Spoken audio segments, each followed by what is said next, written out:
Doctor Mohammad Yunus অবৈধভাবে ক্ষমতা দখল করে আমাদের দেশটাকে সম্পূর্ণ ধ্বংসের দিকে নিয়ে গেছে। এখন একটা নির্বাচন দিয়েছে, অথচ আওয়ামী লীগের নির্বাচন করতে দেবে না।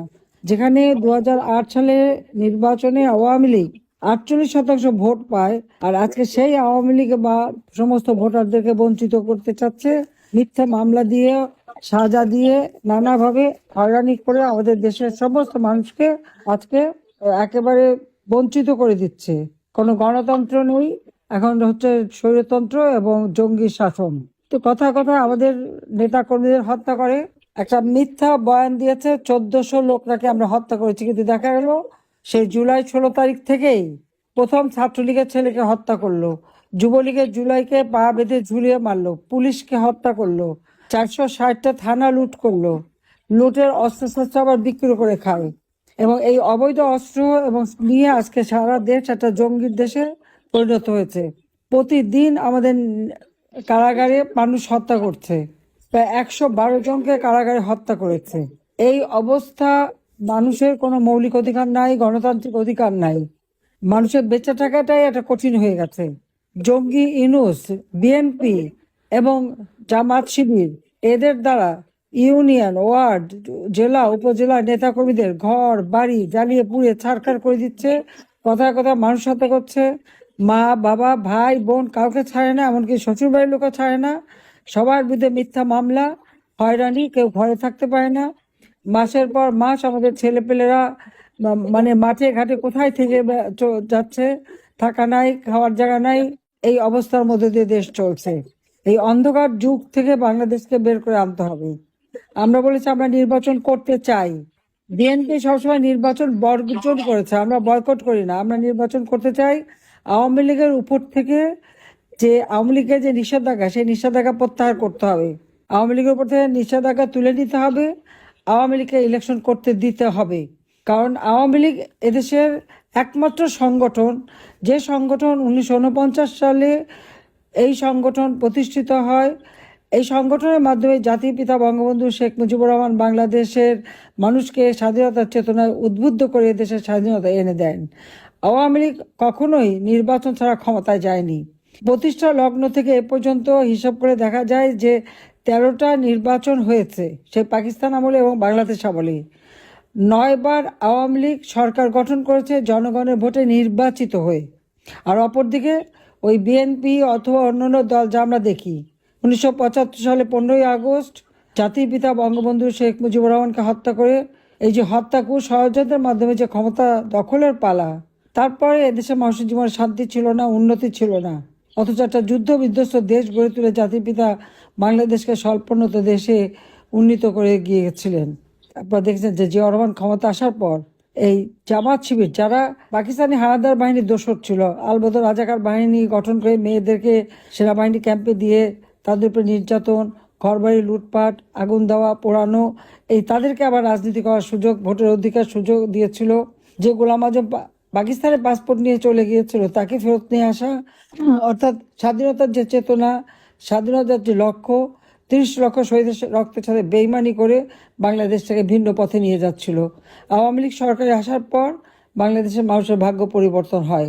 21 বছর পর আমরা সরকার গঠন করার সুযোগ পেয়েছিলাম। বাংলাদেশের মানুষের প্রত্যেকটা মৌলিক চাহিদা আমরা পূরণ করেছি, দেশকে উন্নত করেছি, মানুষের জীবনে শান্তি নিরাপত্তা দিয়েছি, জঙ্গিদের দমন করেছি, জঙ্গিদের হাত থেকে দেশকে আমরা রক্ষা করেছিলাম। কিন্তু সেই জঙ্গিদের সাথে নিয়েই ইনুস যে এত মিষ্টি ভালো ভালো কথা বলতো, কিন্তু সে যে একটা চোর, এবং সে যে জঙ্গিদের সাথে নিয়ে চলতো, এবং 6,000 টাকা বেতনের গ্রামীণ ব্যাংকের এমডির হাজার হাজার কোটি টাকার সম্পদ, হাজার হাজার কোটি টাকার সম্পদ দেশে বিদেশে বিভিন্ন জায়গায় কোথা থেকে পেল সে?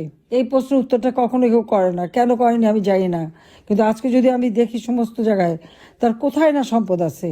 সেই Luxembourg, France, Germany, Italy, Spain, America, পৃথিবীর বিভিন্ন জায়গায় সে সম্পদের পাহাড় গড়ে তুলেছে। কার টাকা? কোত্থেকে পেল টাকা? 6,000 টাকা বেতনের কর্মচারী এত টাকা আসে কোথা থেকে? কাজে এরা মানুষের রক্ত চুষে খাওয়া, আর নিশ্চয়ই কোনো 2 নম্বরই ব্যবসা ট্যাবসা তার আছে, হয় অস্ত্র চোরা কারবারি, নইলে বাংলাদেশে জঙ্গিদের দমন করলাম, সমস্ত চোরা কারবারিদের সে ছেড়ে দিল। যত অস্ত্র চোরা কারবারি, জঙ্গি, সন্ত্রাসী, খুনি, তাদেরকে সব ছেড়ে দিল, ছেড়ে দিয়ে জেলখানা ভরে ফেলেছে আওয়ামী লীগের নেতা কর্মীদের। অকথ্য নির্যাতন চলছে জেলখানা আমাদের নেতা কর্মীদের উপর, ঠিকমতো খাবার দেয় না, তাদের তাদের স্লো পয়জনিং করে মেরে ফেলা হচ্ছে, তাদের উপর এমন অত্যাচার করে যে তারপরে যখন মুমূর্ষ অবস্থায় তাদেরকে হাসপাতালে নিয়ে যায়, এই মুমূর্ষ রোগীর হাতে হ্যান্ডকাপও পরিয়ে দেয়। যে হাতে অস্ত্র নিয়ে মুক্তিযুদ্ধ করে দেশ স্বাধীন করেছে তাদের আজকে হ্যান্ডকাপ পরায়। আর যারা এদেশের স্বাধীনতার বিরোধিতা করেছে এবং মা বোনদের পাকিস্তানি হানাদার বাহিনীতে তুলে দিয়েছে, বুদ্ধিজীবী হত্যা করেছে, গণহত্যা চালিয়েছে, আজকে তাদের গলায় ফুলের মালা ওঠে আর আমাদের মুক্তিযোদ্ধাদের অপমাননা করে, সমস্ত স্মৃতির জন্য মুছে দিয়েছে। এই তারেক রহমান 32 নম্বর আগুন দিয়ে পুড়িয়েছে। যুবদলের সেই কি রোমান হাওলাদার, সে প্রথম আগুন দেয়, এরপরে তো ইউনূসের বাহিনী আছেই, তারা যে 32 নম্বর বারবার 32 নম্বরের উপর হামলা, আগুন দিয়ে পুড়িয়েছে, লুটপাট করেছে। ওর ইট কাঠেও তাদের ভয়, কোনো কিছু হলেই সেখানে আগে ছুটে যায়, সেখানে আবার আগুন দেওয়া, আবার ভাঙা, এদের ভাঙার আর শেষ হয় না। বাংলাদেশটাকে ভেঙে দিচ্ছে, দেশের মানুষের জীবনটা ভেঙে তছনছ করে দিচ্ছে। আর 32 নম্বর তো ভেঙেছে এবং মুক্তিযুদ্ধের সব স্মৃতিচিহ্ন। আর আমাদের তো কিছুই নাই, আমাদের যেখানে মানে গণভবন তো এটা তো সরকারি ভবন, কিন্তু আমাদের যা কিছু ছিল সব লুটপাট, মানে আমাদের যেখানে যা ছিল আওয়ামী লীগের প্রত্যেকটা মানুষের বাড়ি লুটপাট করেছে। এরা লুটপাট চুরি ছাড়া আর কিছু জানে না। আজকে নির্বাচন নামে প্রহসন করে তারা ক্ষমতায় যেতে চায়, জনগণের ভোটের অধিকার হরণ করতে চায়। কাজে এই অবস্থা থেকে দেশকে মুক্ত করতে হবে। যে আমাদের কথা স্পষ্ট, আওয়ামী লীগের উপর থেকে এই নিষেধাজ্ঞা প্রত্যাহার করতে হবে, আওয়ামী লীগকে নির্বাচন করার সুযোগ দিতে হবে।